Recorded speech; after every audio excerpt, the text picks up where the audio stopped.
Hi friends, this is Shinu. Hope all are having a lovely day out there, and I'm really happy to welcome you back to my channel Flavors of Life.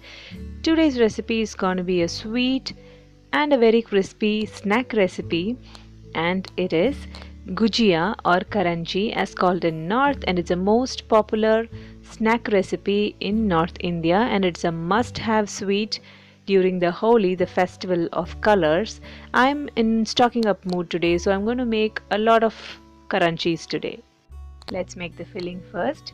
So for that, 3 tablespoons of ghee should be heated up in a pan, and to that add around 2 cups of coarse semolina or rava or suji, however you call it in your place, and roast it until this becomes really a golden brown color, and you will definitely be indicated by a beautiful aroma coming out of it and saying, I'm all ready. You can go ahead with the next ingredient. I was just kidding. Make sure it's golden brown in color and you have a good aroma coming out of it. See, it's all ready right now. And then go ahead with 1 cup of grated coconut. You can actually add the equal quantity of coconut to it, but I'm not a great fan.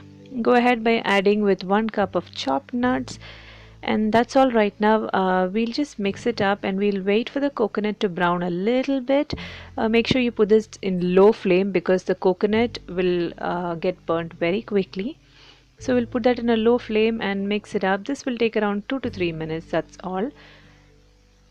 At this point of time, even you can add any flavoring agents, like I would suggest cardamom, because we are not a great fan of it, we are not adding it.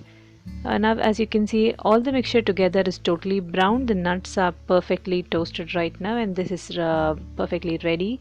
Now you have to switch off the flame and let it cool down completely, and only then we'll be adding sugar. By that time, what you could do is take 1 cup of granulated white sugar and make it a fine powder in your mixer grinder, so it will be easy for you to add it later on. While the filling is cooling down, we have to make the dough for the gujiya, right? So for that, to a bowl we'll take around 2 cups of maida or all-purpose flour, and to that around 2 tablespoons of rava is going in, and then goes in teeny bit of salt. Make sure you add very small amount of salt to it, and then goes in around 5 to 6 tablespoons of literally not very hot oil but not very like chill oil also. It's somewhere around in between. Mix it up with a spoon initially, you don't want to burn your hands, and just add water and make it into a tight dough consistency. You should not knead it so much and make it into a smooth dough. As you can see, the dough has little cracks and all, but that does not matter. Just rest it covered for around 20 minutes before you start kneading it.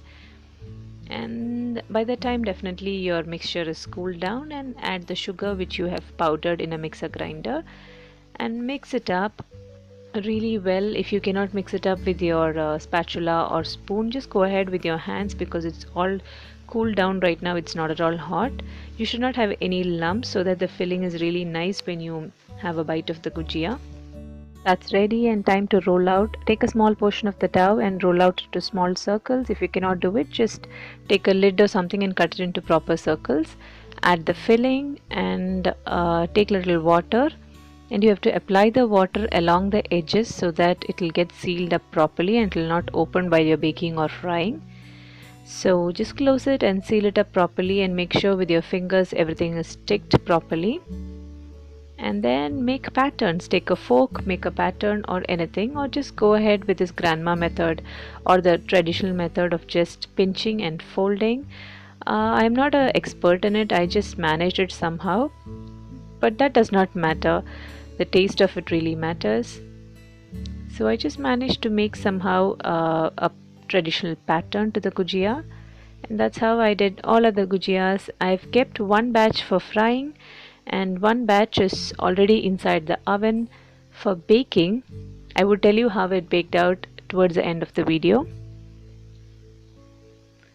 So all done, frying was over, and frying gave a beautiful result of golden brown gujiyas, which is so much crispy and inner sweet filling, but the baking was a failure, so I would not suggest baking.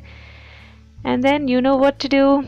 And I'm so much thankful for you for watching the video till the end, and do consider subscribing. Stay healthy, stay happy. Bye bye.